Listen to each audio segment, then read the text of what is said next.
হয় অন্ধকাৰৰ মাজত এটি পৰিয়াল যোৱা ২৬ নৱেম্বৰত এটি পৰিয়াল লৈ নামি আহিছে এক অনামিকা যাৰ ফলত এতিয়া একমাত্ৰ উপায় হৈছে অসমৰ সৰ্বসাধাৰণ ৰাইজ আৰু অসমৰ মাননীয় মুখ্যমন্ত্ৰী ডক্টৰ হিমন্ত বিশ্ব শৰ্মা হয় যোৱা ২৬ নৱেম্বৰ তাৰিখে ধুবুৰী জিলাৰ চাপটগ্ৰাম থানাৰ অন্তৰ্গত ৰাণীগঞ্জ স্থিত SBI কাষ্টমাৰ সাৰ্ভিস পইণ্টত যি এক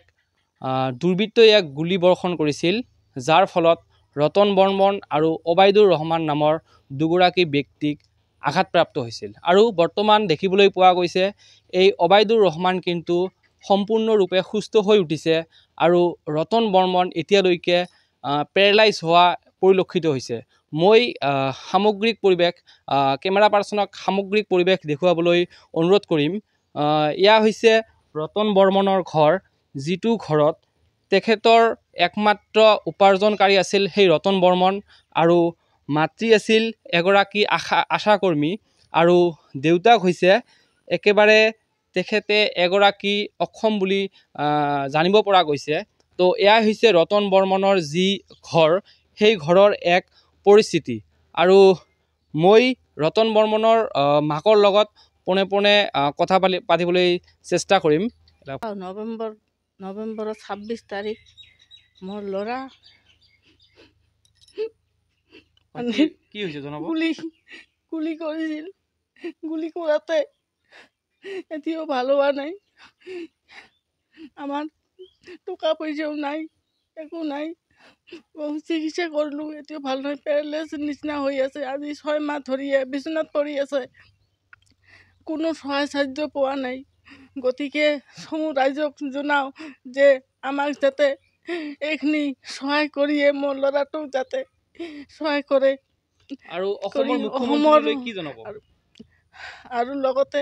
অসমৰ মুখ্যমন্ত্ৰী হিমন্ত বিশ্ব শৰ্মা যাতে আমাৰ চকু মেলি চায় আমি সকলোৱে জানো যে চিনি পায় ছাৰে কিন্তু ইমান দিন হ'ল আজি ৬ মাহ ধৰি হ'ল তথাপি আজি কোনো টকা পইচাৰ অলপ সহায় সাহায্য পোৱা নাই এইখিনি মোৰ অনুৰোধ যাতে হিমন্ত বিশ্ব শৰ্মাই যাতে আমাক এইখিনি সহায় কৰি যাতে আমাক মোৰ ল'ৰাটোক যাতে কি কৰে আৰু ৰাজ্যকো জনাওঁ MLA MP যি আছে সকলোৱে যাতে মোক সহায় কৰে আমাক সহায় কৰিয়ে যাতে ল'ৰাটো ভাল হ'বৰ কাৰণে চিকিৎসাৰ কাৰণে যাতে টকা পইচা দি অলপ সহায় কৰে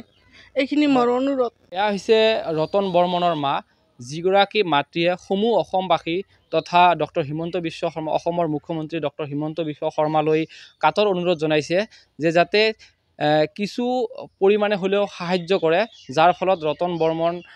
আগৰ দৰে খোজ কাঢ়িব পাৰে বা আগৰ দৰে ঘূৰি আহিব পাৰে আৰু মই পোনে পোনে ৰতন বৰ্মনৰ লগত কথা পাতিবলৈ চেষ্টা কৰিম যিহেতু ৰতন বৰ্মন এতিয়ালৈকে বিচনাৰ পৰা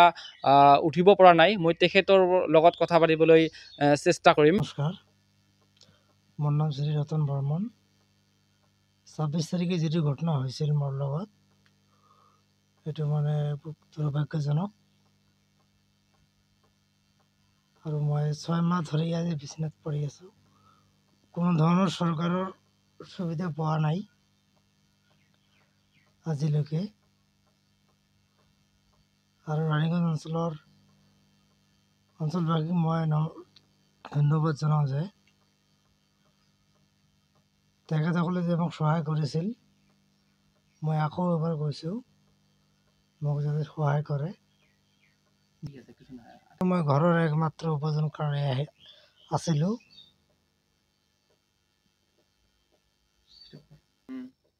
আৰু অসমৰ সমূহ ৰাইজক আৰু আমাৰ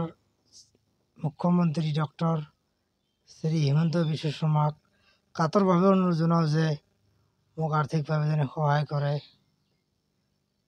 তাৰ কাৰণে মই অনুৰোধ জনালোঁ